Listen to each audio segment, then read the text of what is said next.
And now for a Republican perspective, we turn to the ranking member of the House Judiciary Committee. He's Representative Doug Collins of Georgia, and he joins us now from Capitol Hill. Congressman Collins, thank you very much for joining us. As you just heard from Congressman Jeffries, it is the case that the former special counsel, Mr. Mueller, didn't reach a conclusion about obstruction, but Democrats say the evidence is there. They are continuing to pursue that.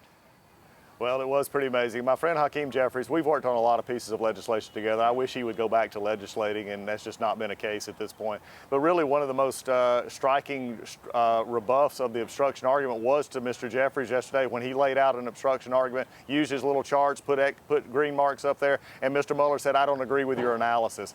I think what we saw just a second ago with Mr. Jeffries, who I respect highly, he is having to lead a conference that is really right now lost because they've spent all of their time focused on these investigations that have gone nowhere. They focused on a Mueller report that showed them nothing that we didn't learn 3 months ago. I think there's a reevaluation. My hope will be is that what he said in September is they come back actually wanting to legislate.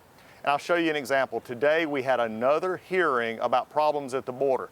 In 7 months, they've never brought a piece of legislation to actually fix the underlying problems that President Obama or President Trump have pointed out on the border. That's the Democratic Party's problem right now. They're rudderless. Well, they do say, and we did hear Congressman Jeffries tell us that they want to pursue other issues, but meantime, they are saying no person is above the law in this country, and he talked about a massive executive branch cover-up that's underway. Again, it's just amazing. If you tell yourself a story so long that you have to try and make everyone else believe it. And I hear this. They say this massive cover-up. We've had hearing after hearing after hearing, and I mean some of the most farcical hearings I've seen on the Judiciary Committee since I've been there with John Dean and others. We even had a hearing in which 3 of their own witnesses said their subpoena to Bill Barr was illegal. I mean, how much more do we have to go through this? I would love to work with my Democratic colleagues to solve immigration, to work on intellectual property. I think this week has been terrible for them and their narrative. They've been basically deceiving the American people for now 7 months. 2 years if you count trying to protect the Mueller investigation. We need to find a landing pattern here. I'm hoping August will give them that chance to find something to come back to Capitol Hill and actually work for the American people.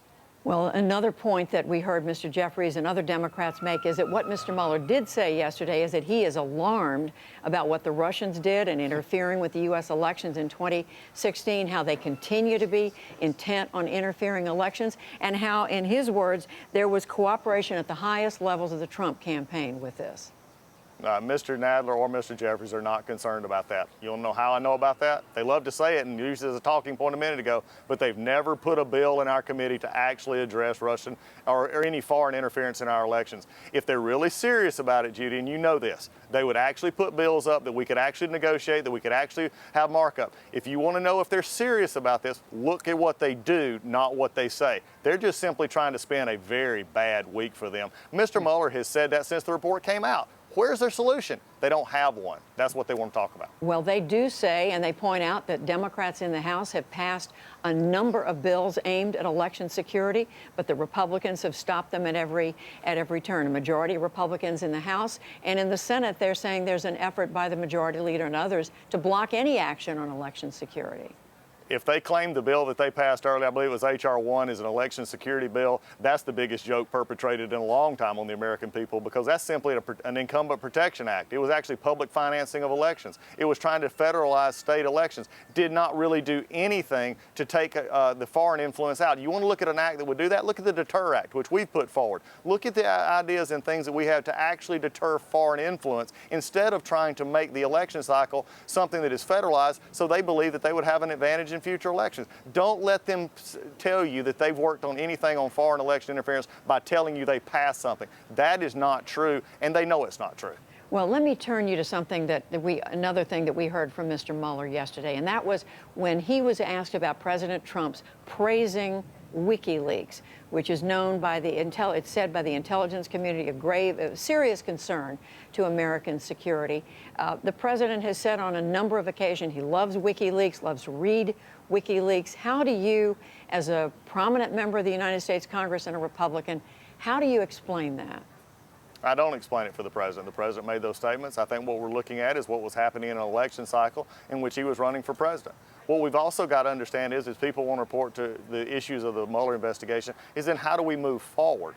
And I think what was very clear, my 3 points from yesterday were, number one, collusion and conspiracy were actually finally put to rest by Mr. Mueller. They're one and the same, and I'm tired of Democrats going out and saying there's collusion in plain sight. When they say that, they're lying to the American public. Number two, anytime they talked about obstruction or talking about the issues with the president and what he said, Mr. Mueller said, I don't agree with your legal theory on obstruction. So then we come to the third thing that actually from those reports that actually were there, and that was how we got to this investigation, how it started, and how we got to the part of where we had basically a corrupt cabal at the FBI and Department of Justice that began this whole thing. And when Mr. Mueller said it's not in my purview, well, Mr. Mueller, the report actually named the Steele dossier. It actually named some of these people, but yet undoubtedly you either didn't realize that or didn't remember it. And I think those are the things you have to look at. On the last point, as you know, he pointed out that those things are a subject of ongoing investigation and review at the Justice Department. But just finally, are you saying, Congressman Collins, that you found Mr. Mueller not credible?